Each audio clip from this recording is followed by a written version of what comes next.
আমি বলছিলাম যে 1 ঘন্টা দিন সময় দিলে হইতো। তো একটু কথা বলে শেষ করে দিই।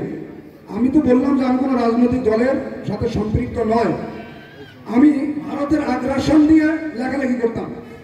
আমি মনে করি যারা বাংলাদেশের আওয়ামী লীগের, ছাত্রলীগের বিভিন্ন নেতাকর্মীরা আছেন, যারা ডিগ্রি পাস করছেন, মাস্টার্স কমপ্লিট করছেন, তারা যদি ভারতের আগ্রাসন সম্পর্কে ধারণা না থাকে, আমি মনে করি আপনারা আমাকে ক্লাস 2-তে ভর্তি হবে। ঠিক, ভারতের আগ্রাসন সম্পর্কে একজন মুসলিমের কথা বলতে হবে।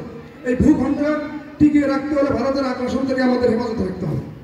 ভারতের আগ্রাসন সম্পর্কে আমি যখন আলোচনা করছি, আমি ফেসবুকে লেখালেখি করছি, গ্রুপে, তখন আমাকে, আপনারা অনেকে জানেন না, আমাকে গুম করা হয়েছিল।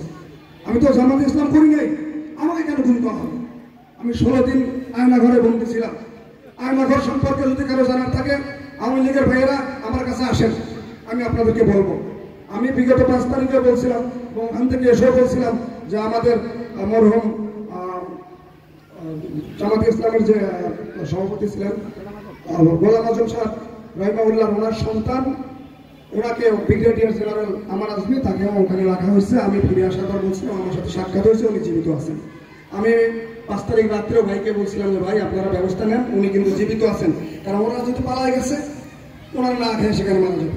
আমার কথা এটাই সংক্ষিপ্ত করে দিচ্ছি যে এই যে জুলুম, অত্যাচার, নির্যাতন, এটা কেন?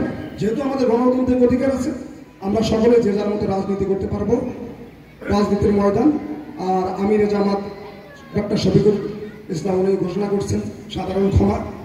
তো আমাদের টার্গেট হচ্ছে যারাই যে রাজনৈতিক দলের সাথে সম্পৃক্ত, সকলেই, আপনারা সকলেই সৌহার্দ্যপূর্ণ আচরণের সাথে একটা ভ্রাতৃত্ব বন্ধনে আবদ্ধ হয়ে আমরা পুরো উল্লাপাড়া সহ সারা বাংলাদেশকে একটি ইসলামিক রাষ্ট্রে পরিণত করব ইনশাআল্লাহ।